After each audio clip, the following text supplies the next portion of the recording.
Narasaraopet engineering college మా గుంటూరు పక్కన ఉంటుంది. నేను స్టేజ్ దిగగానే ఒక అమ్మాయి నన్ను పట్టుకుంది. ఏం సార్ మీరేంటి సార్, మేమెంత బ్రాడ్ మైండో తెలుసా? ఏమైందమ్మా అన్నాను నేను. మీకు చాలా నేరో మైండ్ సార్ అంది. ఏమైంది అని అన్నాను. ఏంటి సార్ ఏమయ్యేది? మేము అందరూ ఒక్కటే అంటాం, మీరేమో యేసు ఒక్కడే అంటారు, ఇది కరెక్ట్ కాదు అంది. నేను అమ్మాయితో అన్నాను, అనుకోకపోతే ఓ ప్రశ్న వేయచ్చా అని అడిగాను నేను. అప్పుడు అమ్మాయి సరే సార్ వేయండి అంది. ఏ ఇయర్ చదువుతున్నారు మీరు? నేను ఎంసీఏ ఫైనల్ ఇయర్ సార్ అంది. ఓ ఎంసీఏ ఫైనల్ ఇయరా, పెళ్ళి అవుతుందా అని అడిగాను.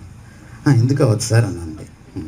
అదే అవుతుంది కదా, అయినప్పుడు జస్ట్ ఇమాజిన్ మొదటి రోజు మీ ఆయన నీ దగ్గరికి వచ్చి నువ్వు కూడా నా భార్య అంటే నీకు ఎలా ఉంటుంది అని అడిగాను. అదేంటి సార్ అలా అన్నారు అంది. ఊరికే అమ్మా, నువ్వు కూడా నా భార్య అంటే నీకు ఎలా ఉంటుంది అని అన్నా. నీ ఫీలింగ్ ఎలా ఉంటుందో సార్ చెప్తావా? అస్సలు బాగుండదు సార్ అన్న అమ్మాయి. మరి ఒక భార్యకి భర్త తనకే చెందాలి అంత నిష్ట ఉంటే, ఎవరమ్మా మీ ఆయన అంటే ఆయన కూడా అని పరిచయం ఎవరైనా చేస్తారా?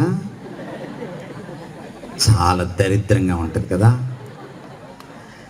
ఎవర్రా మీ నాయన అంటే ఆయన కూడా ఎవడైనా పరిచయం చేస్తాడా? ఎంత దిక్కుమాలినతనంగా ఉంటుంది అది. ఎవడ్రా దేవుడు అని అంటే ఆయన కూడా అనడానికి వీల్లేదు, ఆయనే అనాలి. అందుకనే దేవుడు ఈ లోకానికి దిగి వచ్చినప్పుడు నేను కూడా అని అండు, నేనే అంటాడు.